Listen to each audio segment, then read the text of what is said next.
오늘 우리에게 주신 하나님의 말씀은 신약 성경 데살로니가전서 5장입니다. 5장 15절에서 18절의 말씀입니다. 신약 성경 333쪽에 있습니다. 데살로니가전서 5장 15절에서 18절의 말씀입니다.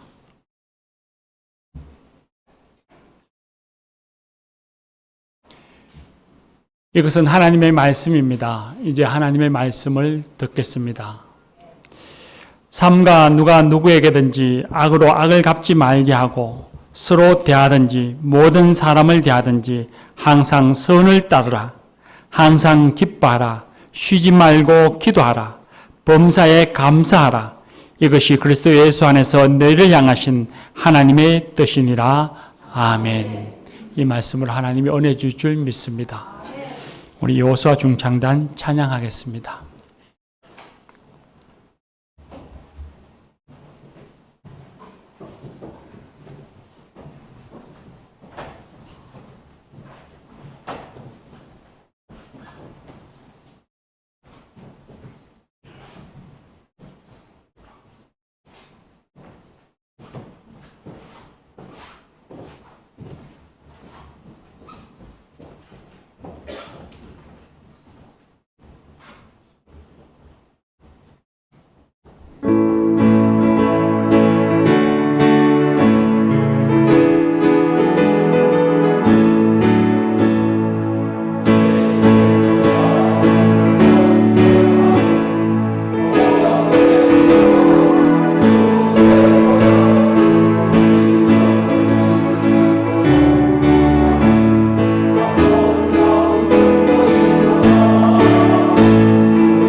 귀한 찬양 감사합니다. 주님의 보혈이 우리의 구원의 능력임을 믿습니다. 아멘. 할렐루야. 아멘. 지난 주일에 여러분 제가 어떤 말씀을 전했는지 기억하십니까?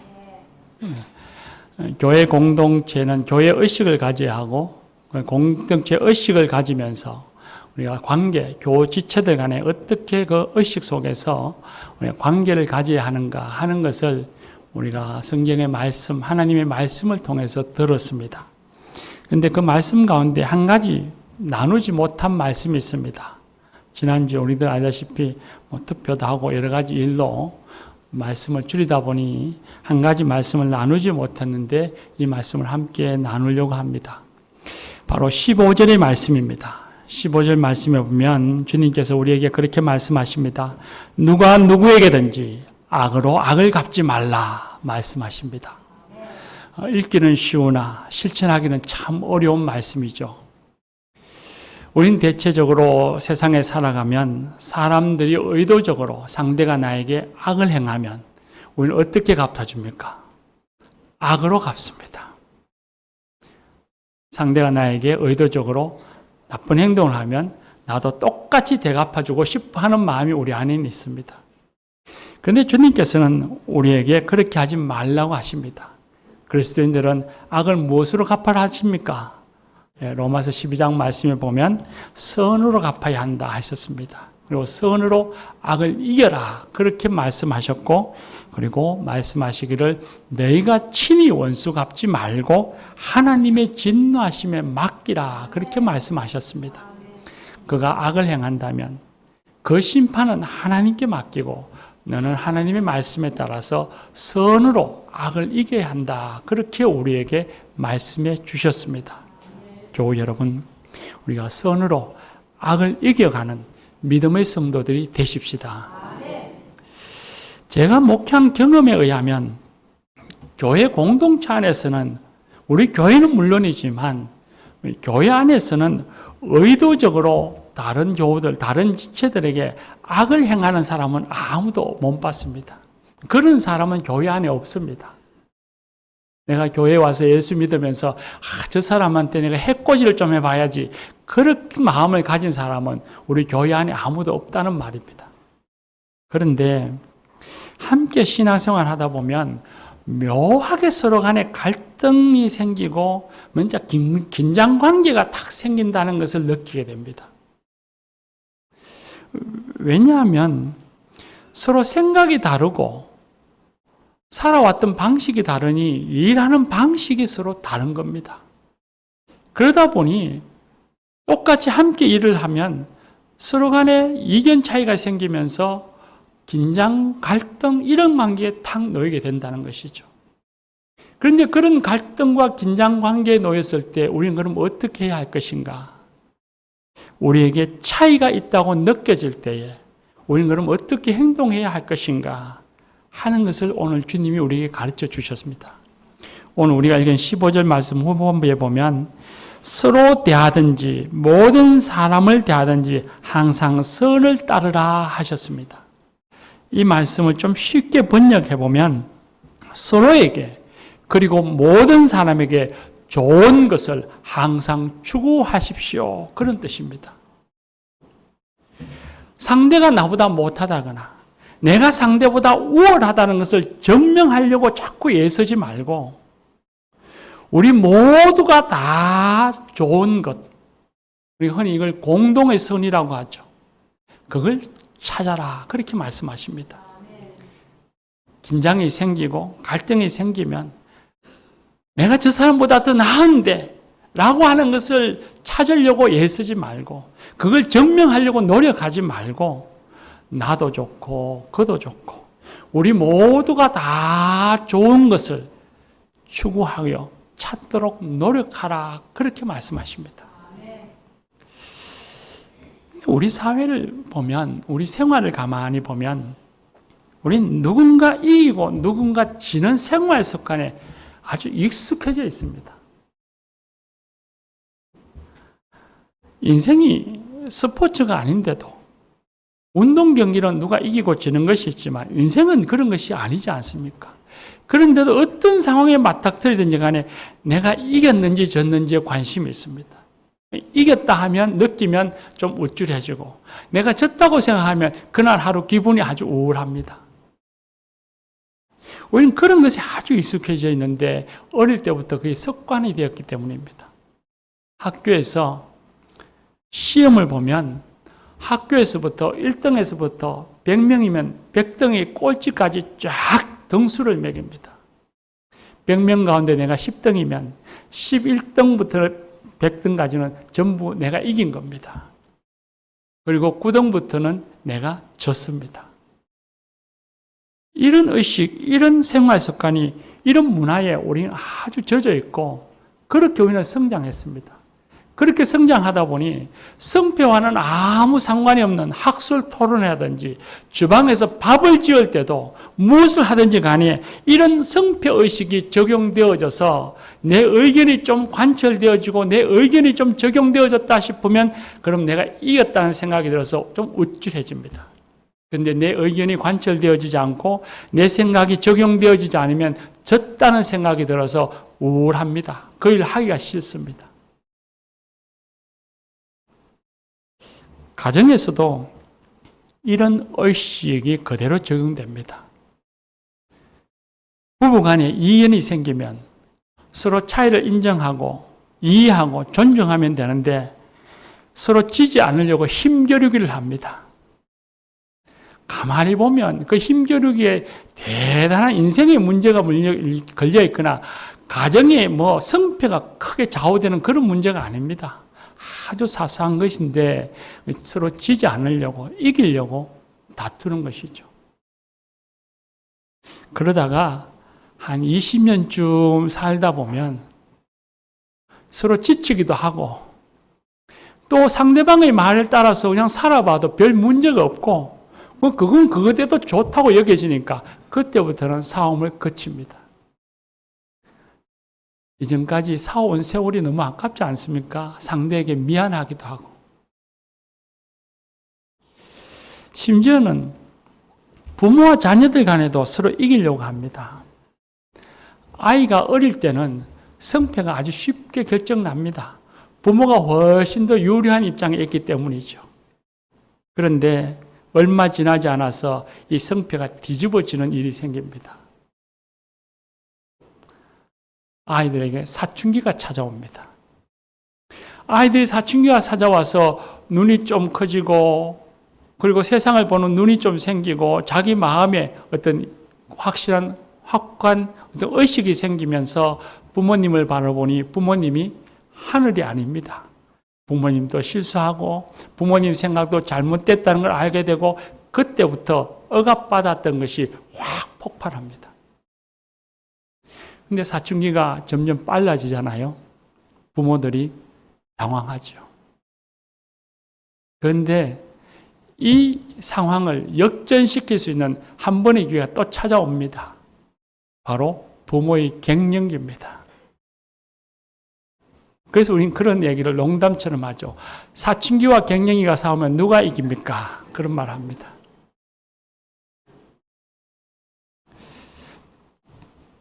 그렇게 서로 이기려고 하다 보니 부모와 자녀 간의 관계가 이그러지고 거리는 점점 멀어지고 대화는 단절되어집니다.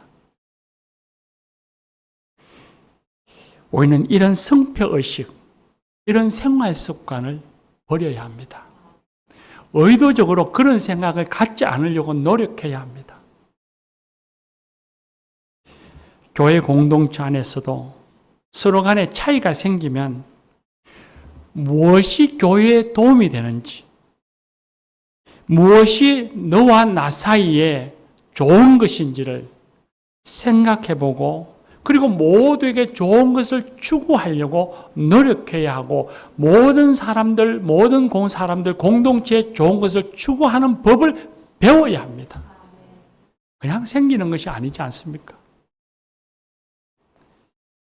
가정도 마찬가지입니다. 부부 간에, 부모와 자녀들 간에 이기려고 하는 생각을 좀 버리고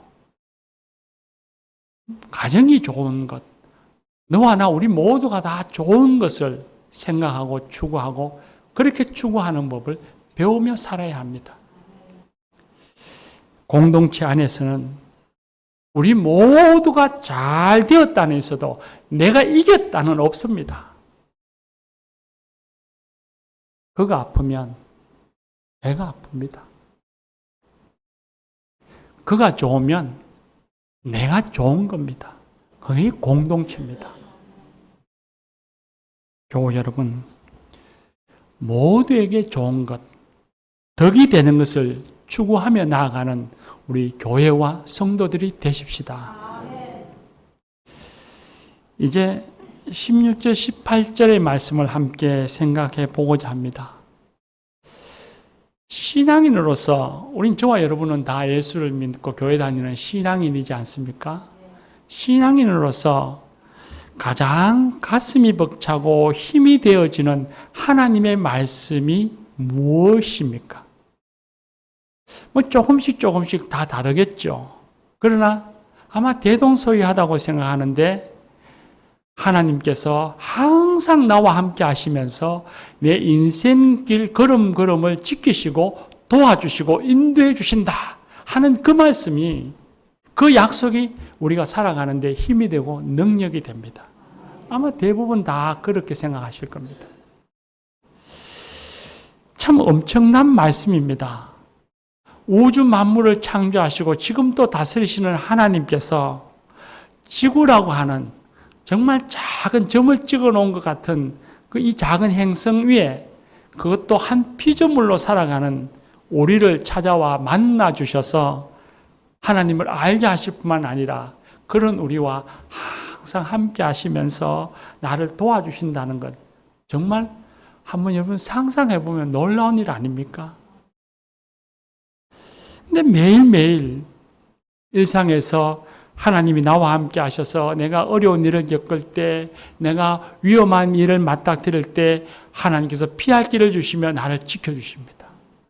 또 내가 열심히 일을 하고 힘든 그 어려운 가운데서도 내가 수고하고 애쓰면 그걸 하나님이 헛되다 하시지 아니하고 거기에 협력해서 하나님께서 도와주셔서 풍성한 결실을 맺게 해주십니다. 그리고 어떤 상황, 어떤 경우에서도 우리에게 좋은 것, 선한 길로 우리를 인도해 주십니다. 그런 것들을, 그런 하나님의 함께 하심을 삶을 살면서 매 순간순간 날마다 여러분 느끼고 경험한다고 한번 생각해 보십시오. 매 순간이, 매일이 감격과 감사가 절로 나지 않겠습니까? 찬양하지 말라고 해도 저절로 입술에서 찬양이 막 울려 퍼질 겁니다. 그런데 일상에서 항상 함께 하시는 하나님을 경험하지 못하고 만나지 못하니까, 분명히 우리는 노래할 때고 찬양할 때에 믿음은, 신앙은 우리의 힘이요 우리의 능력이고 우리의 소망입니다. 노래는 하고 찬양을 했는지 모르는데 일상생활에 딱 들어오면 함께 하시는 하나님, 도와주시는 하나님을 느끼거나 만나지 못하니 이 신앙이 내게 힘이 되고 능력이 되는 건 남의 이야기 같습니다. 항상 기뻐하라 하지만 근심과 걱정이 앞설 때가 많고, 범사에 감사하라 그러지만 감사하기보다는 불평불만이 더 많습니다. 그렇다면 어떻게 일상에서 우리가 살아가는 매일 매 순간마다 하나님이 우리와 함께 하신다는 것을 경험하며 살 수 있을까요? 매우 중요하지 않습니까? 그렇게 매일 경험되어진다면 정말 신앙이, 교회 다니는 것이 기쁨이고 내게 힘이고 능력인데 얼마나 중요한 일입니까? 우리의 삶에서 하나님의 약속의 말씀, 내가 너와 항상 함께하리라, 내가 너를 도와주리라 하시는 이 약속의 말씀을 가장 쉽게 경험하고 느낄 수 있는 방법이 있습니다. 그 방법이 바로 기도입니다. 예수님께서 우리에게 그렇게 말씀하셨습니다. 구하는 자마다 받을 것이요, 찾는 이마다 찾아낼 것이요, 두드리는 이에게 열릴 것이라 말씀하셨습니다. 예수님이 약속하신 것이죠. 기도할 때마다 그 약속에 따라서 우리가 하나님께 기도하면 하나님이 응답해 주신다. 하나님이 내 기도를 들어주신다. 그냥 귀를 기울여서 그래 알았다 이런 정도가 아니고 하나님이 아예 그걸 이루어 주시고 응답해 주신다는 말입니다. 그러면 한번 생각해 보세요. 쉬지 말고 기도하라 하셨는데 누가 와서 야, 기도하지 마! 해도 기도할 겁니다. 하나님 사랑하지 마! 해도 하나님 사랑해요, 하나님 사랑해요 하면서 살 겁니다. 설령 어렵고 힘든 일이 닥친다 할지라도 좌절하거나 낙담하지 않을 겁니다. 왜? 내가 기도할 수 있고 내 기도를 하나님이 들으시니까. 아무리 어려운 일이 와도 절망하지 않습니다.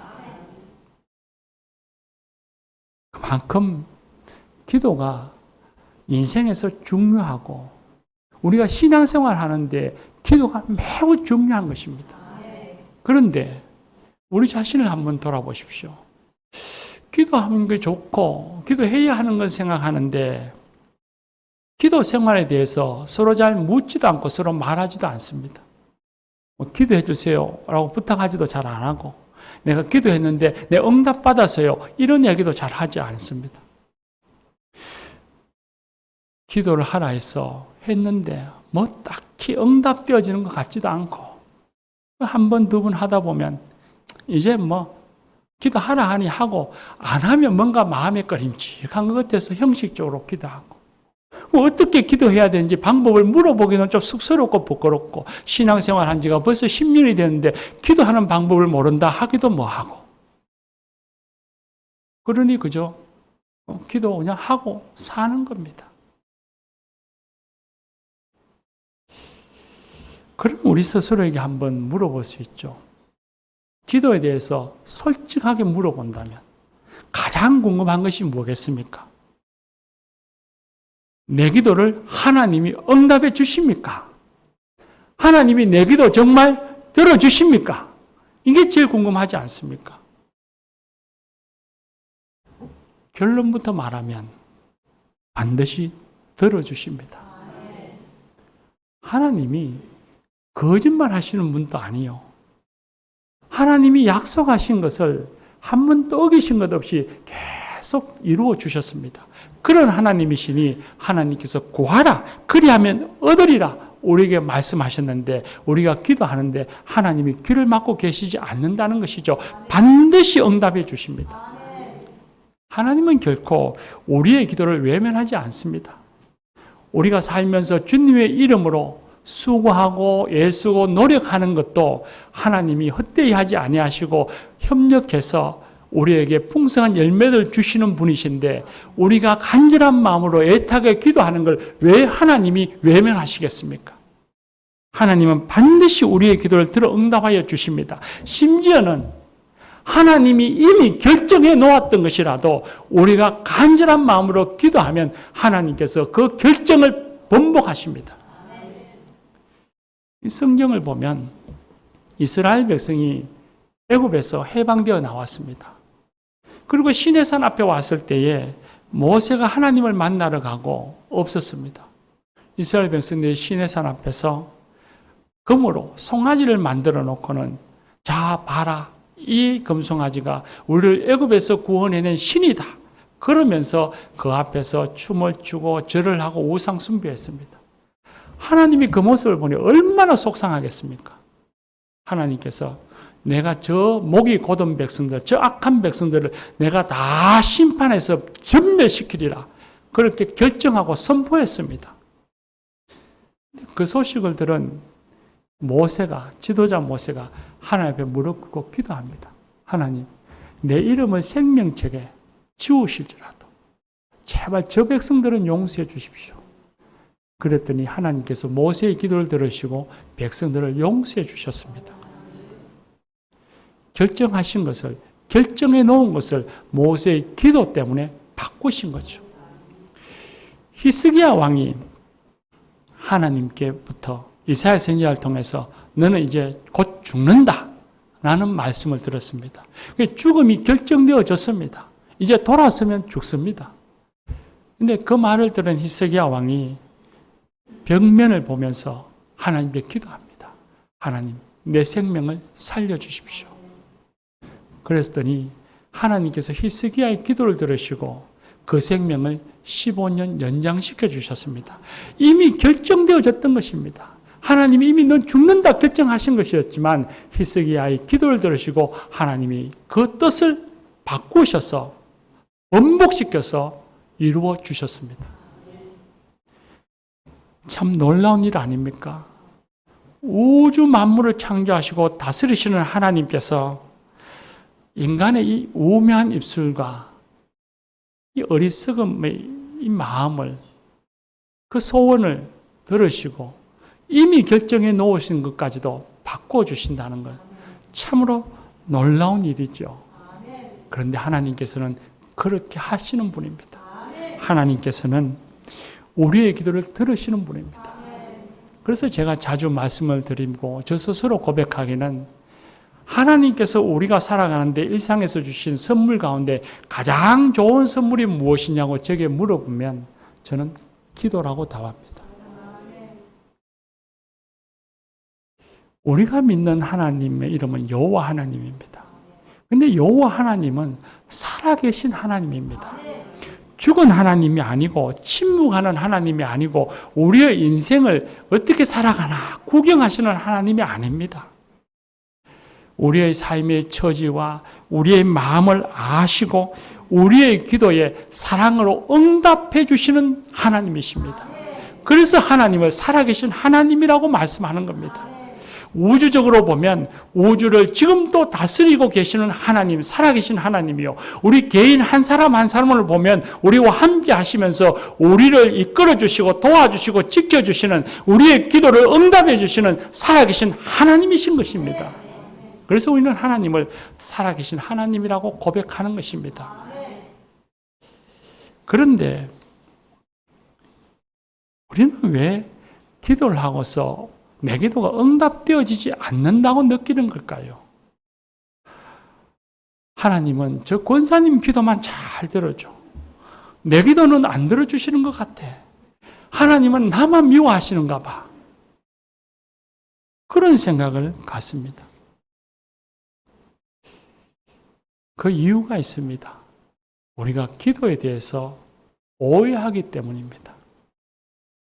기도는 관계적인데 관계적이라고 하고 생각하지 않기 때문입니다.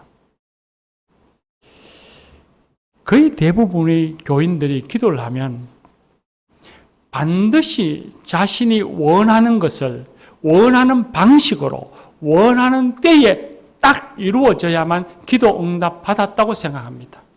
하나님, 내가 지금 수건이 필요한데 이 수건 하얀색으로 지금 당장 주십시오. 그래서 수건이 딱 떨어지면 와, 하나님 내 기도 들어주셨다. 그렇게 말합니다. 하나님께서는 우리의 생각과 달리 다른 것을 다른 방식으로 다른 때에도 주실 수 있는 분입니다. 우리는 그걸 생각하려고 하지도 않고 알려고도 하지 않으니 언제나 하나님은 내 기도를 들어주지 않는다고 생각하는 겁니다. 반드시 내가 원하는 것, 내가 원하는 때에 내가 원하는 방식으로 이루어져야만이 기도 응답이라고 생각하는 겁니다. 그런데 그런 기도를 가만히 한번 생각해 보십시오. 그 기도에는 하나님은 안 계십니다. 기도를 누구한테 합니까? 하나님한테 하는 거잖아요. 그 기도를 들으시는 분은 누굽니까? 하나님이시고 그 기도를 이루시고 응답해 주시는 분은 누구십니까? 하나님이시잖아요. 그런데 그 기도에는 하나님은 안 계시고 오직 나만 있습니다. 나만. 하나님 들어주세요. 알았죠? 끝입니다. 그럴 때에 하나님은 그저 내 소원 들어주는 도깨비 방망이입니다. 하나님과 인격적으로 만나고 살아계신 하나님을 만난다. 그런 건 없습니다. 이런 기도는 우리 무속적 기도라고 말합니다. 소원 성취를 위해서 하는 이례적인 기도입니다. 대부분의 그 타종교의 기도는 이런 방식입니다. 그런데 기독교의 기도, 성경이 가르치신 기도는 그렇지 않습니다. 기독교의 기도, 하나님께서 가르치시는 기도, 하나님께 드리는 기도는 관계적이고 인격적이고 연속적입니다. 하나님께 내가 소원하는 바를 아뢰입니다. 하나님, 내가 지금 이것이 필요하니 도와주십시오. 아뢰입니다. 그런데 기도를 했는데 하나님이 금방 응답하지 아니하시고 이 하나님이 침묵하십니다. 하나님이 응답하신 것이죠. 그러면 기도하다가 응답되어주지 않고 내 뜻대로 잘 되지 않으면 그러면 하나님의 뜻이 무엇일까? 하나님께 다시 아뢰입니다. 하나님의 뜻은 무엇입니까? 내가 무엇을 하기를 원하십니까? 라고 물어보죠. 그럼 하나님께서 그 다음에 내게 생각을 주십니다. 내 기도가 잘못되었구나. 하나님의 뜻은 이런 게 아니구나 하는 걸 알게 되죠. 그러면 생각이 바뀌고 뜻이 바뀌어지고 기도가 바뀌어집니다. 그래서 하나님께 다시 아뢰면 하나님께서 그 기도에 응답해 주셔서 삶을 이루어 가십니다. 이처럼 주님과 대화하는 기도의 방식, 관계적이고 인격적인 것이 바로 기독교의 기도입니다. 마치 부모와 자녀 간에 대화하는 것과 같습니다. 부모와 자녀 간에 일방적으로 통보하는 대화가 있습니까? 자녀가 아빠 나 차 필요해 차 사줘. 그러고 문을 탁 닫고 나갑니다. 그럼 아빠가 차를 탁 사줍니다. 그건 관계가 아닙니다. 인격적인 만남이라고 하는 건 없습니다. 또 부모도 자식의 공부가 시원치 않습니다. 내가 힘써 돈을 벌어서 학비 되어줬는데 공부를 시원찮게 합니다. 야, 이번 시험 칠 때 1등 해와. 그리고 문을 탁 닫고 나갑니다. 이런 건 일방적인 통보이지 관계도 아니고 인격적인 만남도 거긴 어디에 없습니다. 아빠, 나 차가 필요합니다. 차를 사주세요. 왜? 무엇이 불편하냐? 왜 차가 필요하냐? 여차해서 필요합니다. 그런데 지금은 좀 빠르지 않겠니? 그래도 대학은 졸업해야 되지. 내가 좀 수입이 있어야 되지. 그럼 아빠 내가 얼마나 기다리면 될까요? 내가 지금 교통이 너무 불편한데. 그래 한번 생각해보자. 그리고 몇 달 후에 아빠가 자전거를 사주십니다. 그리고 이걸로 너 교통이 좀 편리해졌으면 좋겠구나. 안전하게 다니렴. 이 부모와 자녀 간의 만남이고 관계고 인격적인 것이고 기도, 대화 아닙니까? 하나님과의 기도가 바로 이런 것입니다. 관계적인 기도이기 때문에 이례적으로 끝나지 않습니다. 연속적으로 계속해서 대화되어집니다. 하나님이 응답해 주시면 하나님 그럼 내가 이걸 무엇을 할까요? 물어보게 되고 하나님의 뜻을 새기게 되고 또 하나님 내가 이걸 하게 되니 내게 힘을 주십시오. 기도하게 되고 그렇게 끊임없이 하나님과 관계를 가지고 인격적으로 대화하는 겁니다. 그게 기도입니다. 그래서 이 기도가 연속적인 것이고 멈추는지 않습니다. 기도는. 그래서 오늘 성경 말씀에 뭐라고 말씀하셨습니까? 쉬지 말고 기도하라 했습니다. 하나님이 멀리 계시는 게 아니지 않습니까? 항상 내 마음속에 내 삶 속에 계십니다. 함께 동행하시는 그 하나님과 대화하는 겁니다. 쉬지 말고 기도하는 것입니다. 언제나 함께 하시는 하나님과 대화하며 쉬지 말고 기도하는 것이죠. 제 얘기를 그냥 해보면 제가 새벽 기도 가기 위해서 새벽에 일어나면 알람이 옵니다. 그 전에 일어나는 경우도 훨씬 더 많지만 주로 알람을 의지하게 되는데 일어나면서 주님 잘 잤습니다. 그렇게 인사 기도를 합니다. 그리고 어떨 때는 늦잠을 자거나 잠을 좀 설치게 되면 피곤하면 일어나면서 주님 피곤하네요. 힘주세요. 그렇게 기도합니다. 그리고 출근할 때도 집 사람에게 여보 나 간다. 주님 나 이제 출근합니다. 그렇게 합니다. 그래서 누구를 만나든지 무슨 일을 하든지 간에 사소한 일이라도 하나님과 대화하며 살려고 그런 습관을 가지려고 많이 노력합니다. 누구를 만나든 간에 하나님 말에 실수가 없도록 내 입술을 좀 지켜주시죠. 그리고 기도를 하고 만남을 가집니다. 기도는 하나님께 내가 바라는 것만 툭 던져놓는 일방적인 게 아닙니다. 계속해서 기도하는 것이죠.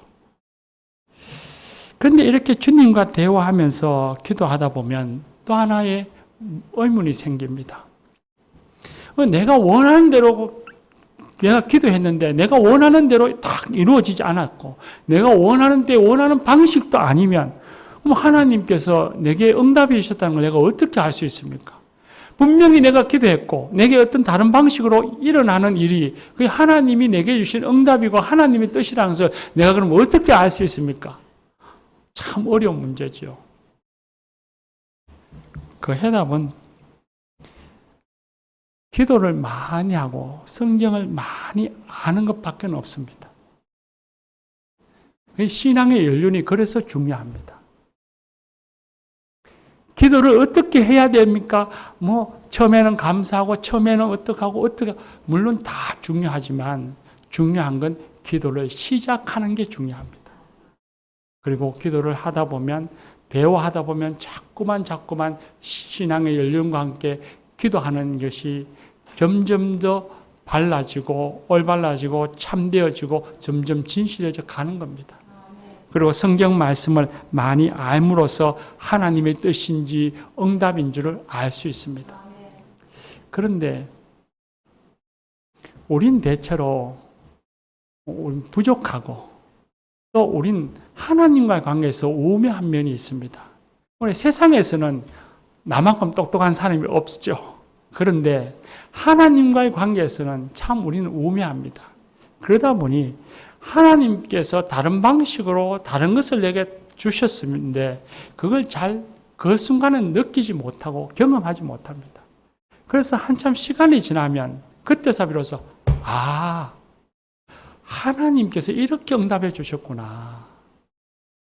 계속해서 기도 생활을 하다 보면 하나님께서 이렇게 응답해 주셨구나. 이게 하나님의 뜻이었구나. 하나님 감사합니다. 하나님이 이렇게 응답해 주셔서 내게 피할 길을 주셨네요. 그걸 깨달아 알게 됩니다.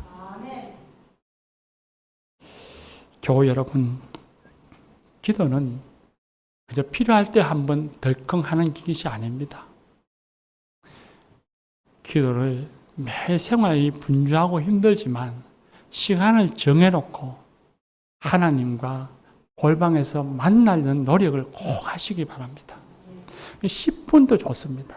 아침이든 새벽이든 혹은 일과를 마치는 저녁이든 꼭 누구의 간섭을 받지 아니하고 하나님과 나만의 골방의 만남을 꼭 가지시기 바랍니다.